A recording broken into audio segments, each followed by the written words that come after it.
Well, hey everyone, welcome back to another Wildwoods Beekeeping podcast, and thank you everybody for joining us tonight. I see a lot of familiar folks tonight, and tonight we have Philip Morse from RTX Honeybees, and I've been wanting to get Philip on here for a while, but then I just finally got to it. I had his email because he won some type of giveaway. I can't remember, but we appreciate you joining us tonight, Philip. But before we do get into some of the other topics and questions and whatnot, I was going to ask you is if you could just kind of tell us a little bit about kind of how you got into beekeeping and a little bit about kind of who you are and what got you started. Sure. First of all, thanks for having me on, Grayson. I'm really looking forward to this. You've had some heavy hitters in the YouTube industry on here, so I'm a little bit intimidated by some of those folks. I think you had Bob Benny. Did you have David Burns on once? I did. I had him on. I actually had him on twice. And then didn't you have Brian with Flower Street on? I did. I had Brian down there. Yeah, those are big shoes to fill. So anyway, thank you for having me on. But how did I get involved in beekeeping? Let's see. That's a great question. I've been trying to think back when I first got interested in keeping bees. I can't remember, but I know it was about 4 or 5 years before I finally got them. I'm not even sure how come I got interested in them. I always thought it was cool to, when I would see something about a beekeeper, but some family member bought me the book Beekeeping for Dummies, so I read that cover to cover, and that was probably a couple of years before I finally got bees. But it's a little bit of a long story, but I had told people, I'm going to start keeping bees, but something would come up, and you don't start thinking about keeping the bees until you're into spring, and then it's kind of too late. So we were heading into the spring of 2020, and there was an email that went out from that was forwarded to me because that person knew I was interested in keeping bees, and it was somebody that was looking for a place to put bees. So I thought, I have a farm, maybe I'll let somebody keep bees out there. And they were looking for somewhere that was about within an hour's drive of Capel. So I sent them an email and said, hey, this place is an hour and a half drive. It's not an hour, but I'm interested in bees, so maybe I could help you look after the bees if you put them out there. So he totally ignored my email, never responded. And that kind of made me mad. It's like, you know what? I'm not gonna depend on somebody else to do this. I'm gonna have to do it myself. So I literally went out to my workshop and started building my first 3 hives right at that moment. So what's funny is when I got ready to get my bees, I actually contacted the guy, and he was more than willing to sell me some bees. He responded when I wanted to buy some bees from him. So anyway, I built those hives, and then I started looking for bees, and I got my first bees on July 10th, 2020. And that's, as you know, that's in the middle of the season. That's not the best time to get them. And as I was looking for bees, he was going to sell me a nuke.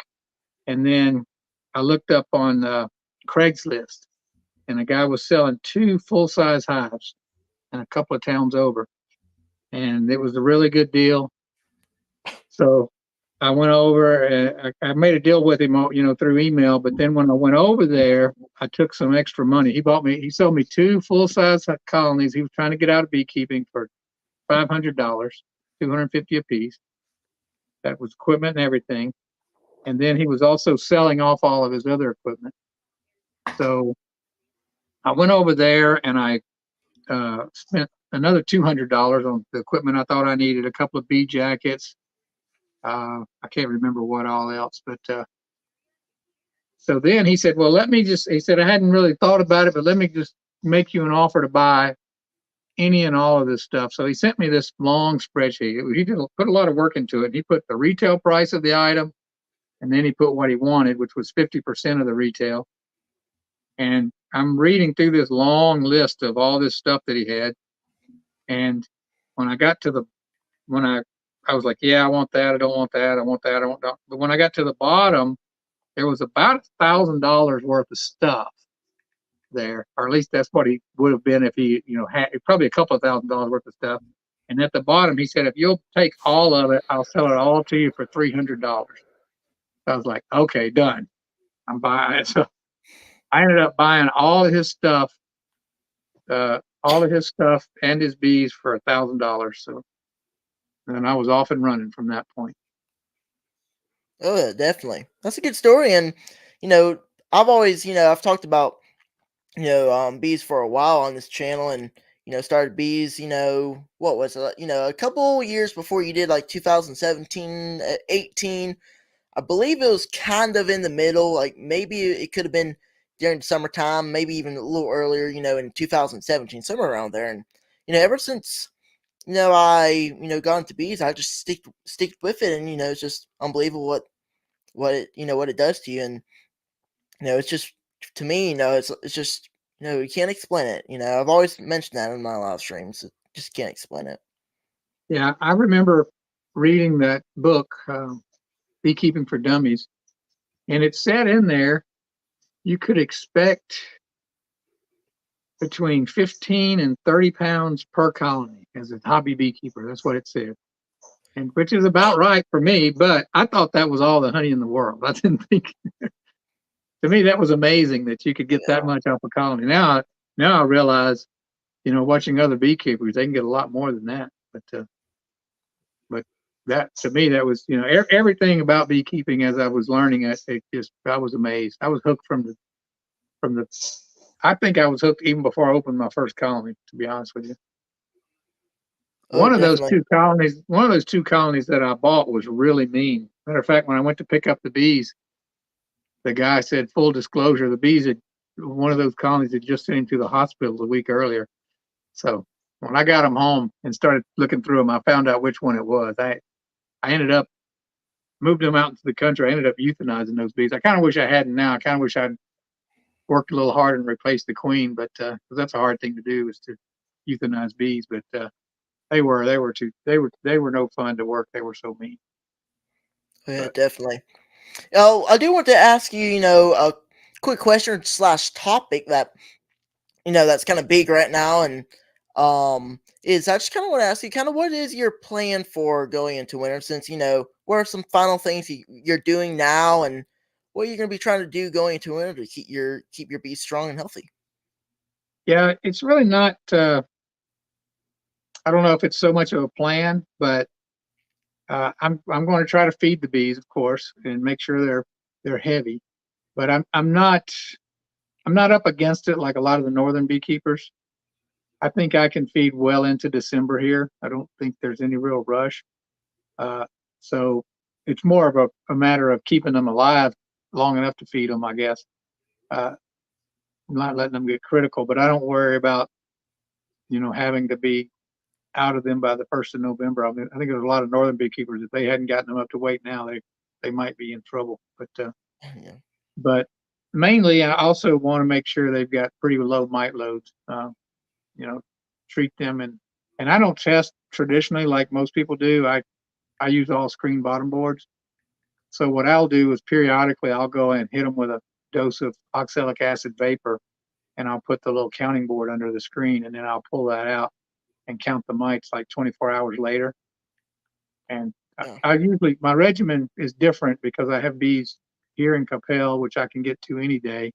And I have bees down at my farm, which I can only get to every 2 to 3 weeks. Oh So yeah.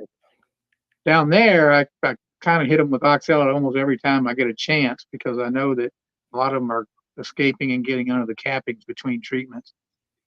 But this year, if I have them with a lot of mites dropping out there, I'm going to drop an Happy tablet on top, which I understand is just a supplement, but it does help with the mites. Oh, definitely. But that's really about it. It's just making sure I'm ahead of the mites and making sure they have some food on them. I don't. I keep some insulation on the top of the hives year round, but I mostly keep insulation on the. It's just the way I build the lids. I think they have about an R7.5, something like that on them. Uh, but that's just as much for summer as it is for winter for me. That because our bees get really hot Oh yeah. in the summer down here. And Oh I yeah. also try to keep them in a little bit of partial shade in the evenings too down there because they get so hot. Yeah. And down here, we're kind of in the same probably boat because down here it's still warm down here. It's still 80s, high 70s, and we're not really getting cold at night, so we're not really backed up against the wall as you said, and we're kind of the same situation. I'm still kind of feeding them right now. I actually plan to get back on feeding them because I actually stopped a couple weeks ago, but I'm gonna do a couple more. I'm gonna feed them just a little bit more here before winter, um, and that's pretty much probably about it. That's feeding them I'm gonna have to do. I may feed here and there, and in winter if just for like a in case if they need it, if they're kind of low on food or something and they need it for some reason. But other than that, that's pretty much kind of what we're doing down here, and you know, What part of Alabama are you in, Grayson? I am in southeastern Alabama. We are like a little bit more north of Bruce, like an hour northwest of Bruce. Not really too west, but kind of more central. Not Mhm. really, too far to the west. So you so you're north of Mobile. I am north of Mobile. Um, I am. We are. We're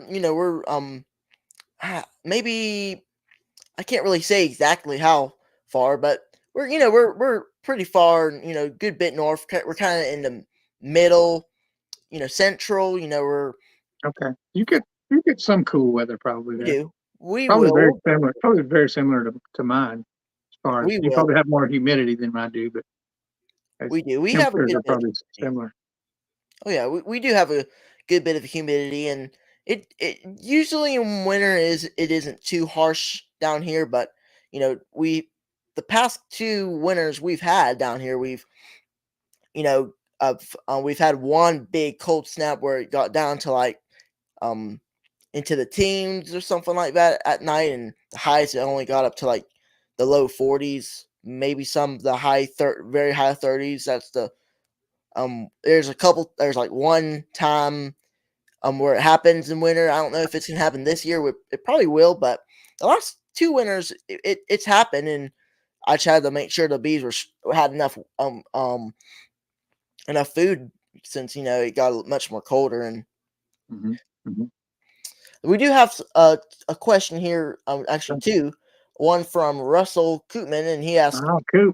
Philip Morse, RTX Honeybees, how many halves do you have now, and do you plan to expand or slash and or get another yard? So first of all, we've got Russell Koopman on there. Got There we his go. creamed honey right here. So thanks for the question, Russell. Let's see, how many hives do I have now? I think I have around 54, 55. More than I should have here in Capel, but I'm going to move a lot of them out to the country over the winter. I think I have, I shouldn't really even say that. Somebody's going to investigate me in town, but I have more than 10 here in Capel, but how many, he says, do I plan to expand? Yeah, I want to get like 20 more out there down at Richland. I have bees here in Capel and down at Richland, Texas. Down there, they're in 3 different yards, and I do want to add one more yard. And here they're just in my backyard. So, so I hope that answers your question. Yeah, I'd like to get to total roughly 70. I would like to get another yard in Capel, but it's an urban area, so it's really tough trying to find a place to put bees. I've had people offer to let me keep a couple of hives in their backyard, but to me that sounds like more trouble than it's worth, because then I have to worry about my bees getting into other people's backyards from their backyard. Don't want to have to deal with that. I have neighbors on either side that I keep them stocked with honey to, because I know the bees. No matter how hard you try, the bees can be a nuisance, especially when you're close to them.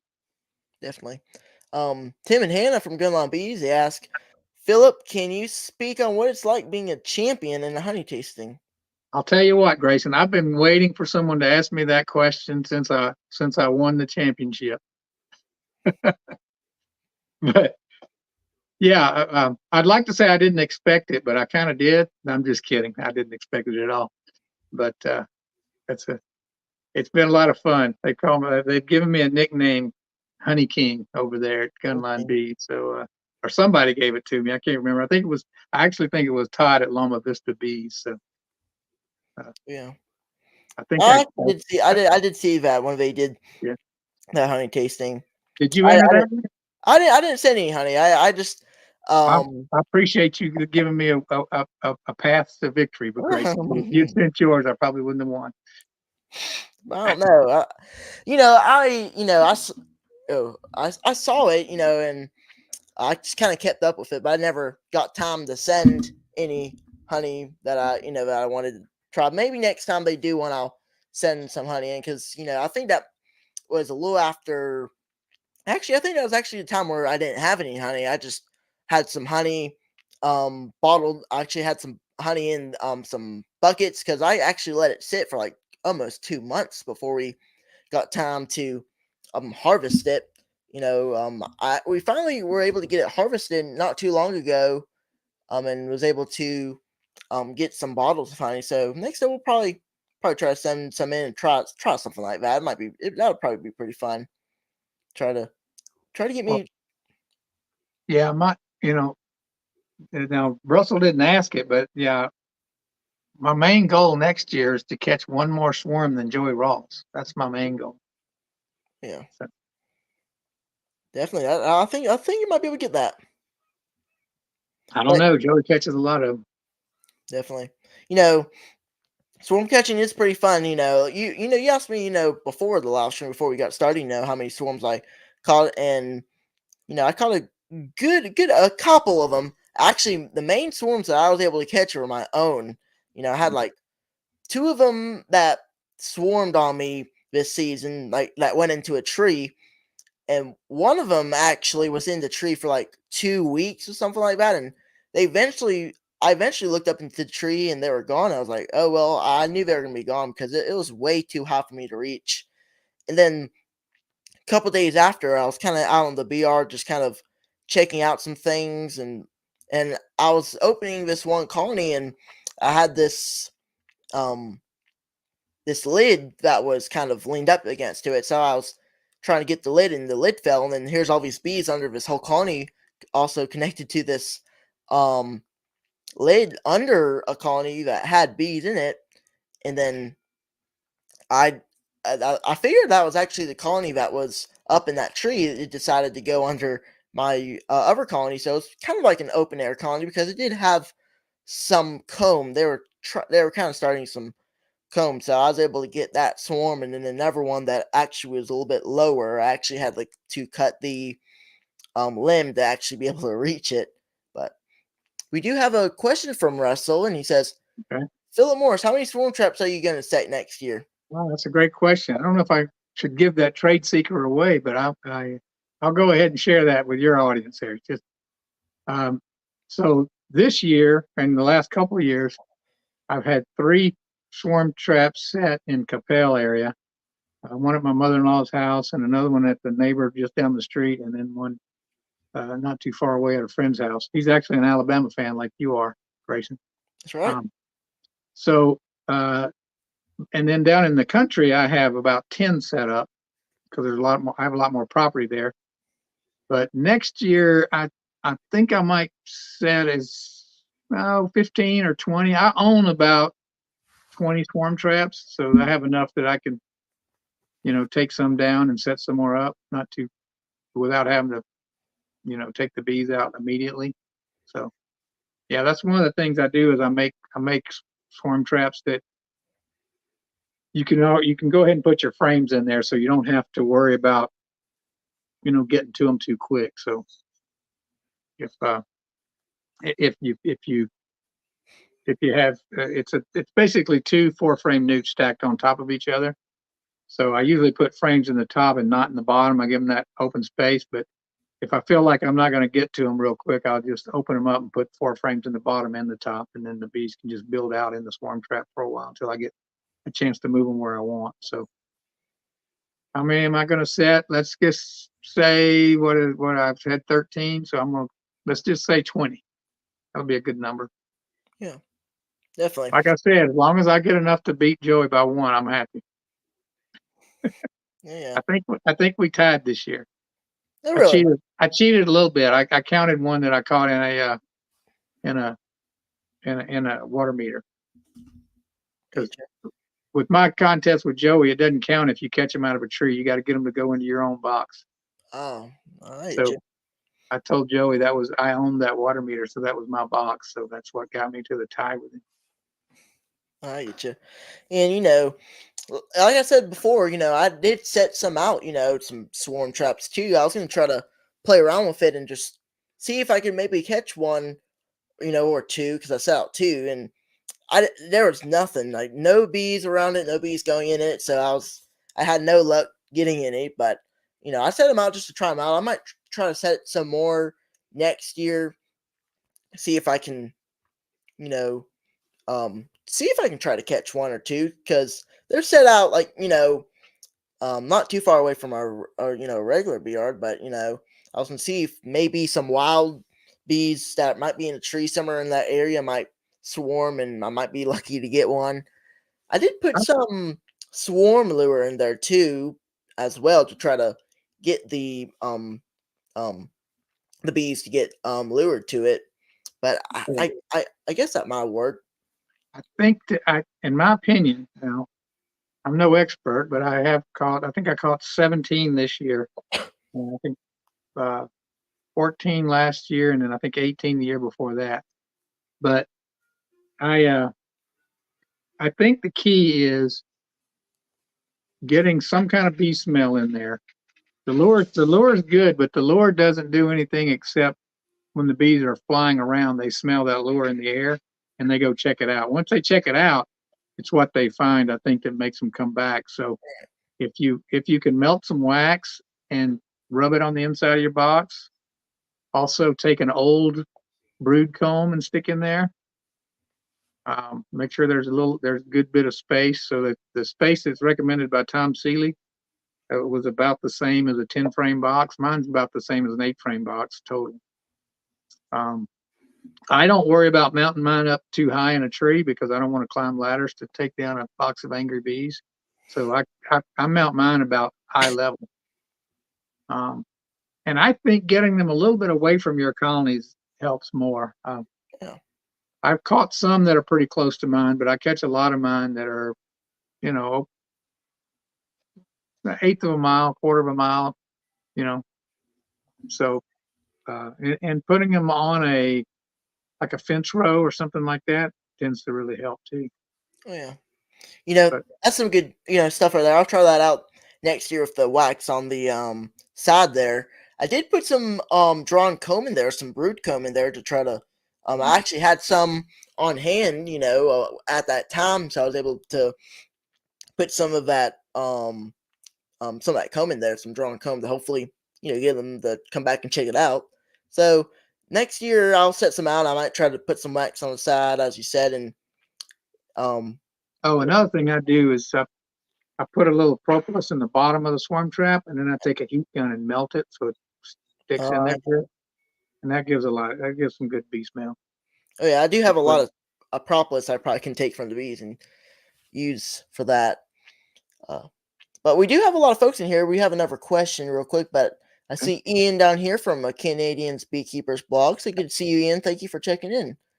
Um, we have Russell Amond, and I hope that's how you say it. And also the other Russell too, Russell Koopman there. So we have a good amount of folks. We have Brian. There's Brian. We had Brian on, like we kind of talked about in the or at the start. Um, we could see everybody in here. We do have another question from Russell, and he says, "Philip, where do you store extra equipment at Richland?" Yeah, Brian with Flower Street Farms can probably tell you it's just all laying all over the place and inside my cabin. But I do have a loft in my barn that I try to store some over the winter in, and I need to get a lot of it moved up there just because it's a mess there. But so I'm like a lot of beekeepers; it's just wherever I can stack it. I Oh, think I think the two things beekeepers do is stack and count. If you can stack and you can count, you can be a beekeeper. that's right. Definitely, and when we talk about equipment and stuff like that, I have a lot of equipment, that came from a while back, and what I've actually been doing, is trying to get rid of some of the old stuff that we have that's no good, or anything like that that might need to get gone. And I've been trying to do some of that because I've had a lot of rotten stuff that I kept out in the bee yard, and I finally got to it, and I have some more stuff out there that needs to have some work. So whenever we get into this time where there's not much to do except for feed, I'm just gonna try to clean up a little bit more out there. I was able to do a little bit this past weekend, and got to get some stuff that I don't need throw it away. And then some of the stuff, I have a lot of stuff that I can keep. I'm going to use that for next year and try to, use that um, the reuse. And like I said, I do have a lot of drawn combs that I can work with next year. If I need to do some splits, I'll have that. If I need some fast comb in a certain time, especially if it's early in the dirt or somewhere around there, I'll be able to just use that. I do have some um, a foundation that I do need to wax and use that next year as well. Yeah. So I had a problem, Grayson, this year and it was in the middle of the summer. A wax moth got into my drawn comb. Oh, How do you protect your drawn comb? Because I get you.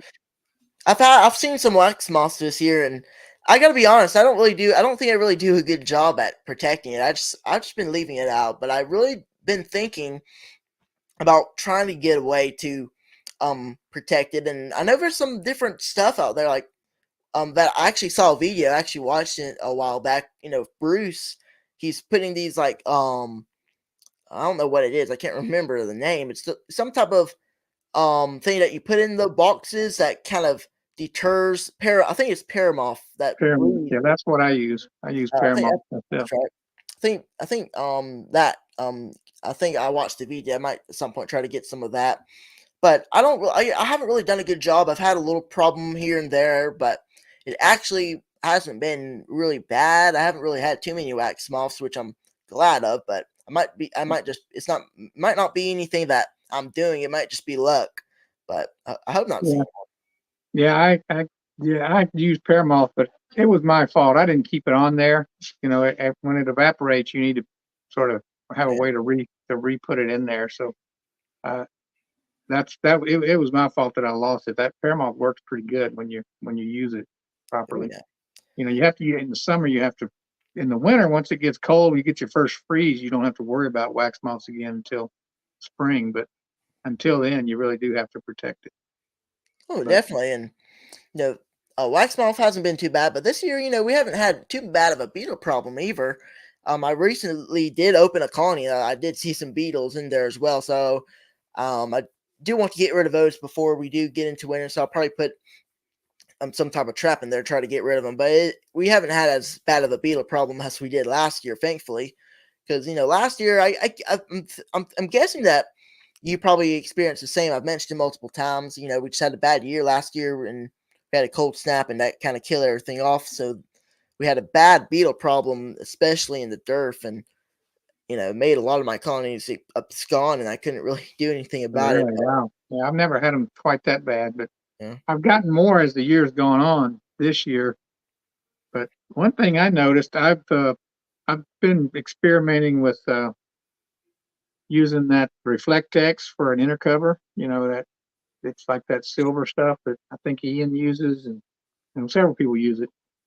Um, but it's like double bubble or whatever they call it. I think Fred Dunn uses it too. But I've noticed that the colonies with that on it seem to have more hive beetles, and the beetles will build they'll build little propolis gels just under that.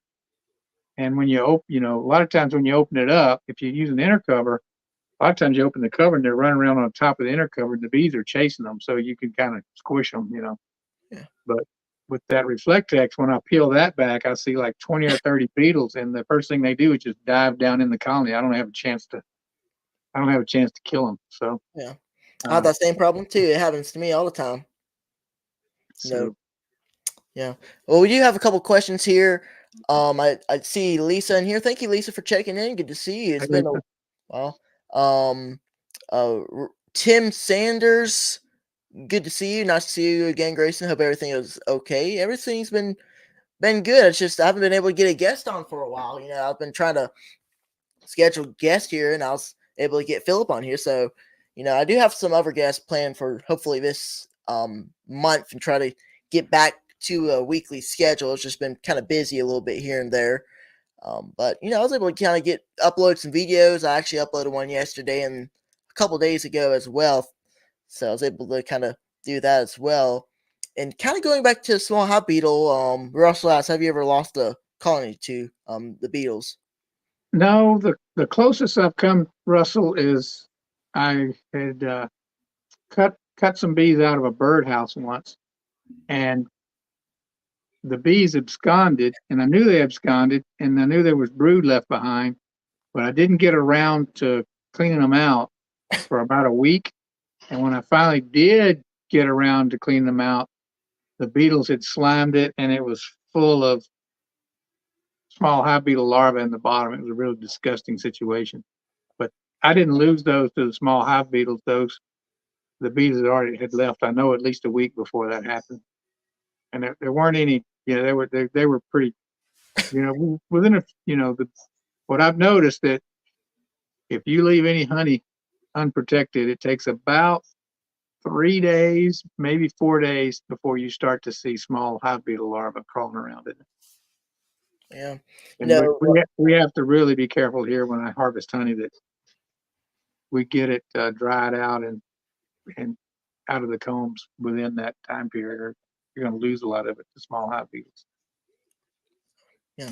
And last year, we haven't really had a terrible problem. Like I said, last year I had it was just it was crazy last year. I had one colony that was doing good like a couple days prior. I went down to a second bee yard that we had at that time. I don't have it now because I don't have the colonies for that. Hopefully next year I plan to maybe reopen that space because it's not space and there's a lot of flowers and stuff down there. But down there, I went down there and just checked all the other colonies and went in there and I opened it up and it was slimy everywhere. All these beetles had larvae all over on the ground and what I did was I had to get rid of those frames. That colony wouldn't have lived in there, so I had to get rid of the frames and put them back into another colony. But they ended up absconding. Like I came back, like a couple hours later, and they were just the box was empty, and that was unfortunate that I lost them. But Yeah, they were getting out. They were getting out of there. Well, that's right. I don't blame them because when you see that slime, it's like, man,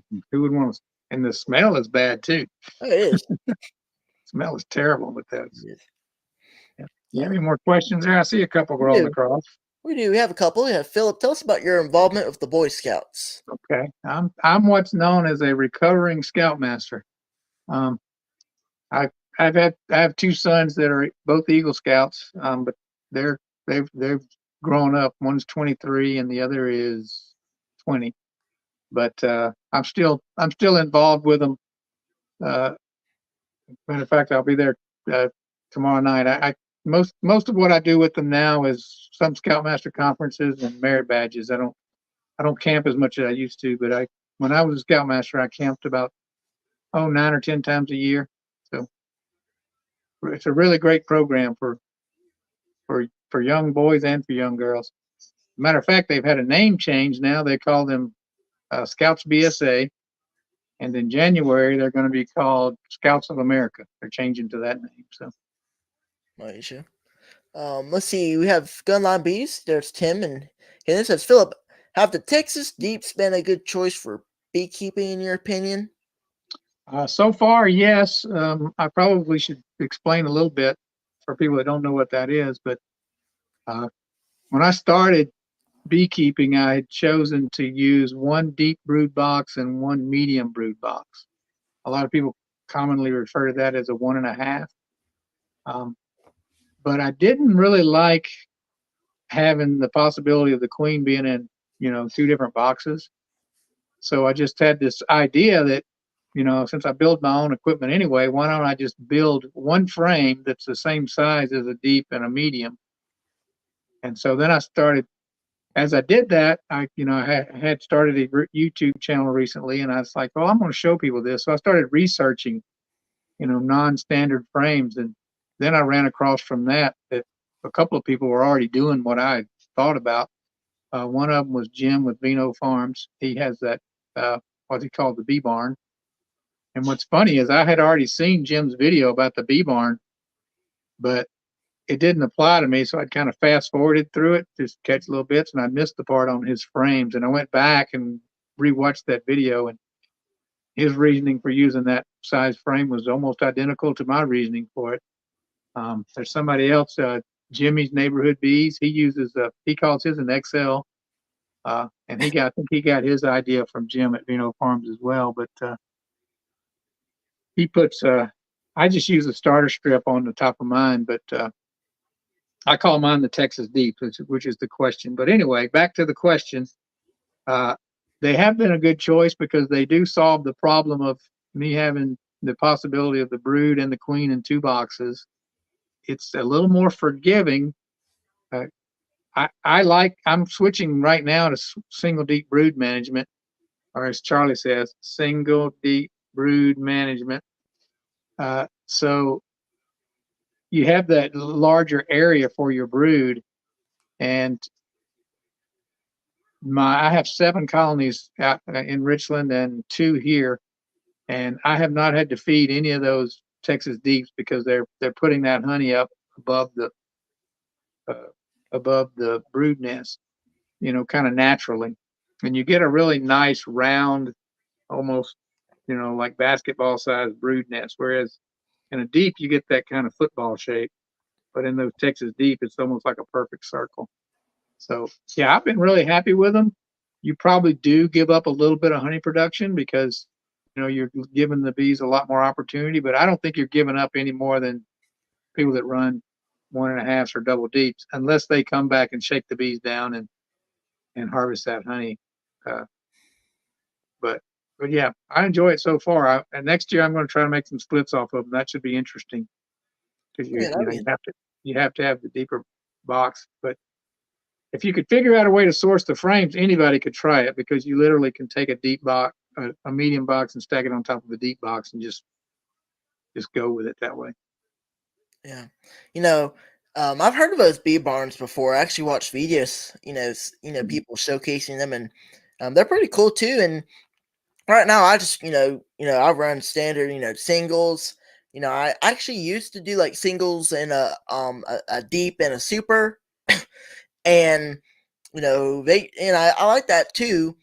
But you also have of course the ability of that as well. So right now I just do single deeps, just keep them in a single deep, and that's kind of what I've been fond of lately. I did a lot of singles last year. I haven't really you know do doubles. I did do some the year prior to last, and that was fun, and I might try to do some more at some point. But I just like singles. They've done pretty good for me, and since I have all those strong colonies that I do now, they'll probably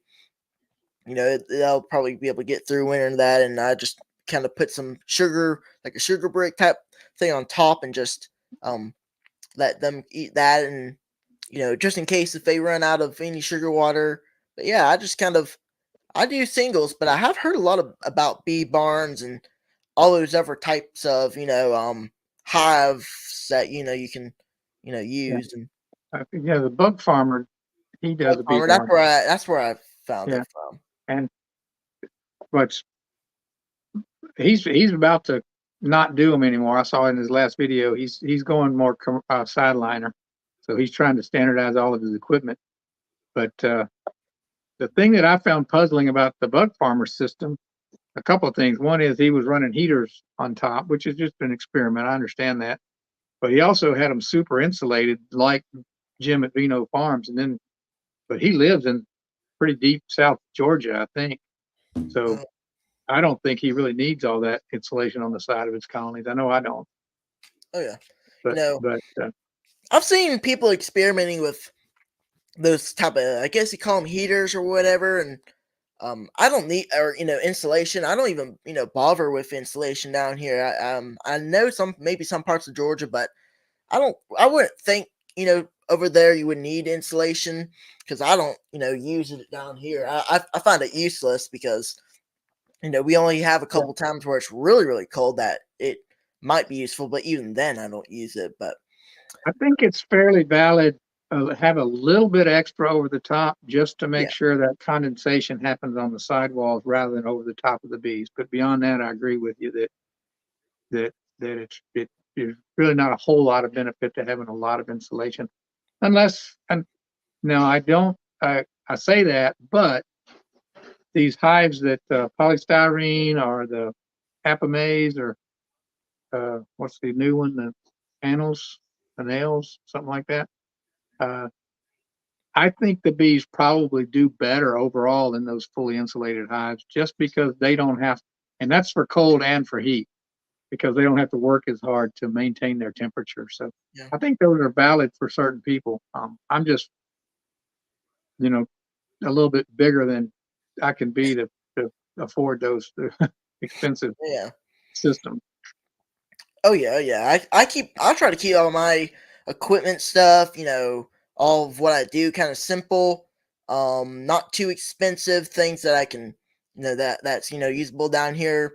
I've never ever, used insulation. I've seen people use insulation, but down here, for us at least, I know some people may be more up north, of course, like up there, like, whether it be, kind of maybe even up north in the United States, those people, of course, might find some much better use for it than I would, But down here, I just you know keep. The main thing I really need to do is just keep them healthy, and they'll get by just good, without insulation or anything like that. Maybe, but Yeah. of course, for the top, that condensation and stuff like that has been it can be a problem. So up top, can be, good, but I think other than So, that, so back to what you were saying about single deeps. I yeah, think that's a great way to increase your honey production. But one of the problems I think I'm having out in the country is it's hard to keep the bees in the box, man. When they hit that lid and it's springtime, I think if you don't get honey supers on them in a hurry, I oh, think yeah, they tend to want to swarm on you. So I hope to replace a lot of my queens next year because I think a really young queen is less likely to swarm yeah, than an older queen. definitely. And when you're saying about the swarming too, actually this year the colony that swarmed wasn't a single, and it was unbelievable that the all the colonies that swarmed are actually from my nukes that I bought this year, because I bought a couple nukes this year to kind of get my numbers up.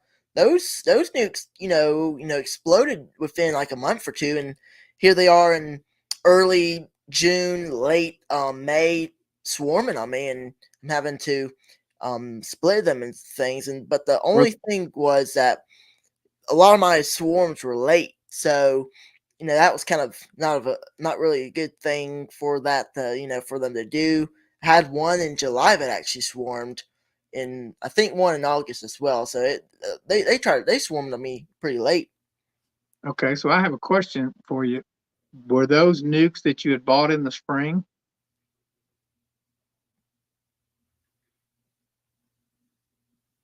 When did you buy those nukes, Grayson? Oh, when did I buy them? I bought them. Um, I I can't really remember. I bought them kind of early spring. Like before spring even started. But I received them early. Was I think it was early April. I think it was early April, somewhere around there. Were they still in nukes when they swarmed? They were actually in a full deep. They're in a full So, deep. so you got them moved pretty quickly then. Oh, Okay. I got them moved next day. I got them. They're Oh, already full to okay. the brim, and Okay. I, Yeah, I that is interesting that they. yes. I wonder if they were new queens or if they were last year's queens. That's one thing that I really don't know. I was actually really curious, but I'm guessing they're probably this year's queens, but they might have been last year's queen. That I guess it could have been.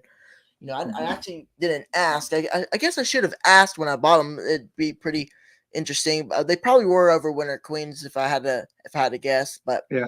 Yeah. I it, mean, some people want the overwinter queens. I right, personally would not want overwinter queens just because of the tendency for them to swarm. And now, if they were, I think I don't know if he's on here or not, but uh, Tom with oh, what's the name of it? He's got a channel. Um, Somebody on here will say it. We'll put it up in the chat. But he has a little program where he replaces all of his queens in July, probably late June, July, yeah, and then he sells his old queens off, which I think is a great system. I just don't. That's not an option for me because if we wait till July, then the dragonflies are too bad. The the queens wouldn't all come back mated. Your ability to get them mated would be greatly reduced. yeah, But I think a queen that's raised in the late summer fall is probably going to be your best queen for not swarming and also building up pretty fast. yeah. Maccabees, that's right. I Brian just think put it in the chat. Yeah, Tom at Maccabees.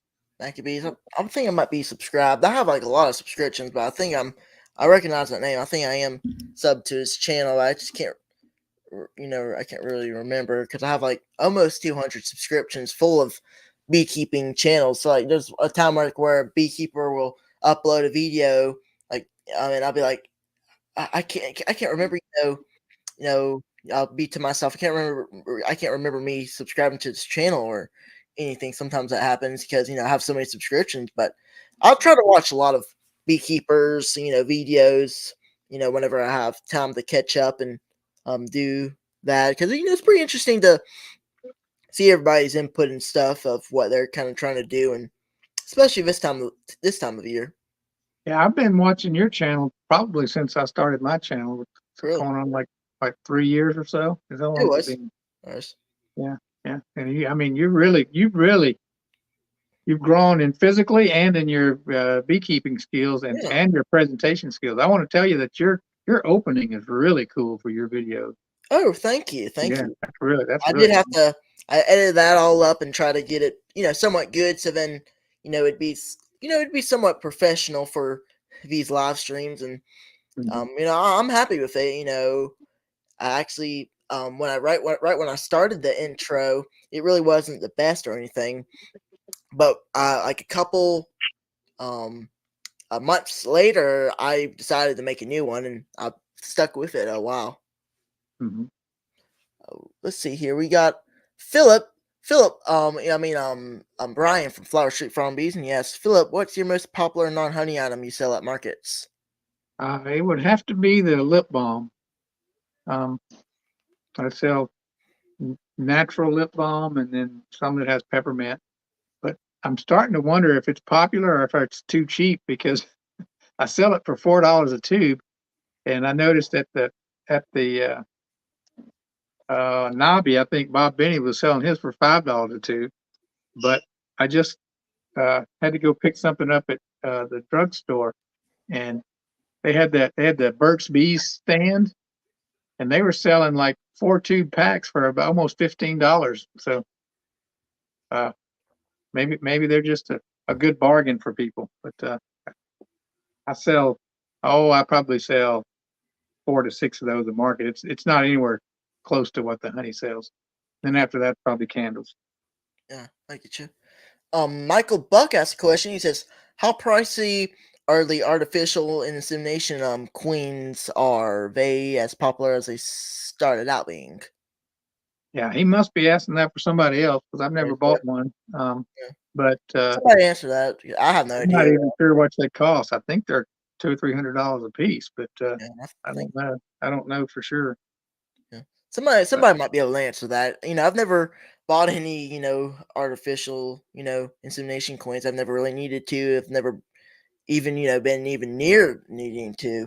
I've just I did buy two late season queens last year. They unfortunately the colonies didn't make it because they were really weak going into winter, and that was really my main problem last year was my colonies weren't going in to, winter strong, and this year they're strong. So this year I just need to keep them strong and keep them healthy, and then I think I'll probably have a pretty good chance getting them back out of winter. I just wanted to get at least five of at least of the six. I think that's where I'm at out, and then I'll be good. I'll be good to go.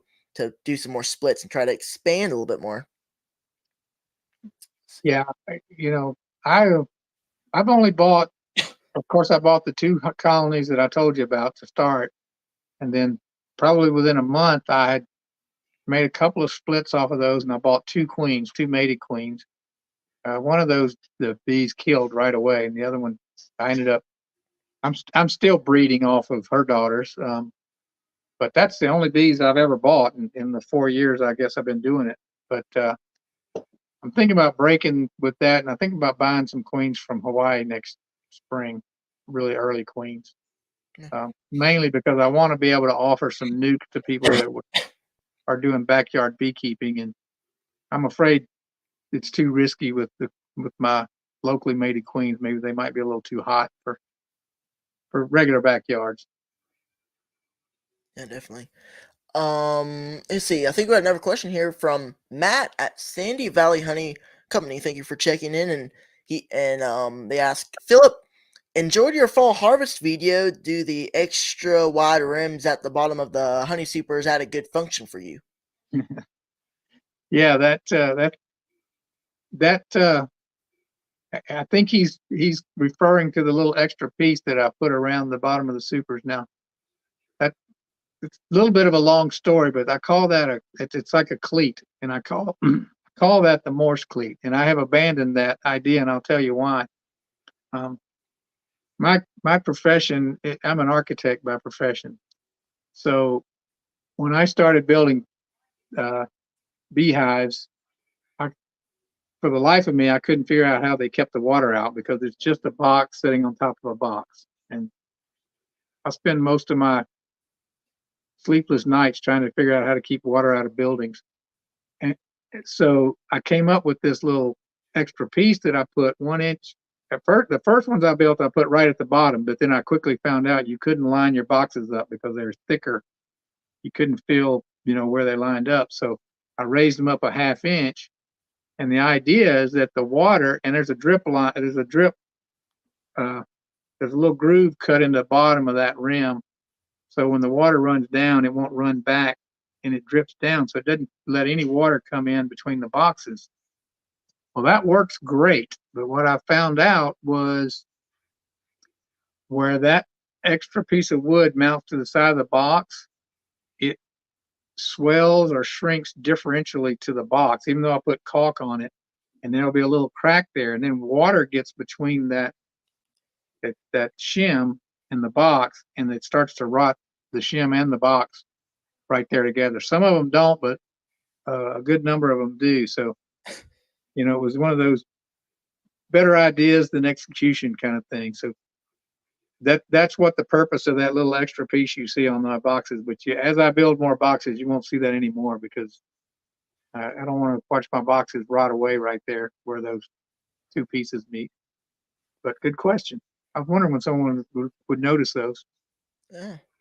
Um, there's Brian. He says, do you attend any local clubs?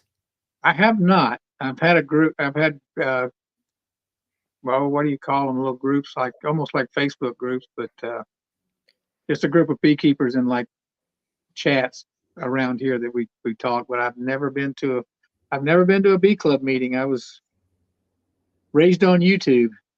And Yeah. I'm a member. I'm a member of the No Life Beekeepers Club on YouTube. I I have probably a lot. should. I probably should, but I don't know that I have time to do much with it. A lot of people ask me the same thing. I actually haven't been to any local clubs. We were going to try to go to one, but we were kind of too late to it. So we haven't really had time for that. But we have we're on YouTube and do live streams and talk to people on here. So this is kind of our little club that we have on here on YouTube, and I learned a lot of stuff from watching all these beekeepers. But it's pretty cool. I was everything that I really learned was from YouTube. When I started, that's kind of how I learned about bees, was just watching YouTube, watching a couple of beekeepers. I started out like watching David Burns. Actually, watched him when I started, and Mhm. um, then when I um, got into this type of stuff, and when I started YouTube and learned about some of these other beekeepers, I kind of started to follow like Bob Binney and Randy McCaffrey and all these other YouTube YouTube Yeah. guys, and Ian. Ian was in here pretty recently. I, wa- I I watch watched him too. I watch Ian out of pure interest in entertainment. Yeah, I don't ever expect to be able to do what he does or use hardly any of his methods, and it's all yeah. different. But it's fun. I'm kind of the same way with beekeepers in Australia, where in our winter we're watching them go into spring, which is kind of fun. It's total reverse of ours. So That's I right. follow several of those guys as well. So it, you know, you're either keeping bees or talking about bees. That's the two That's things we right. really like to do for sure. Right. Russell Koopman, he says, Philip, who was your favorite YouTube channel when you got started? When I got started, hmm, I'd say I probably the one I watched most early on was Cayman Reynolds, probably. Um, and I don't know how long he had been on YouTube when I started watching YouTube videos before I even got bees. So I'd say I started in either the very first of 2020 or late 2019. As soon as I realized I was serious about getting into it, I started watching. That was probably early to 2020.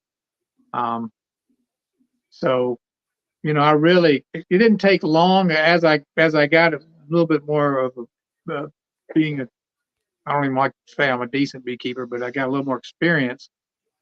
I tended to try to watch people who I thought I could be more like. I think I remember Brad Hogg was a big influence on me early on um, at Faith Apiaries because I saw what he did by himself, and I was like, yeah, I might could do some of that kind of stuff. And then I started looking for smaller beekeepers like myself too, because that to me that's interesting. One thing I found out on YouTube is if you see somebody's video that's not well known, it's not David Burns or not Fred Dunn or not Bob Binney, or you see it come up on your feed, go ahead and click on it, even if you don't watch the whole thing, because once it disappears, it never comes back That's right. unless you're subscribed to them. That's right. So yeah, when I see somebody with 10 or 15 or 50 subscribers and it comes up on my feed, I tend to watch it right away just so I don't miss it later on. Oh yeah.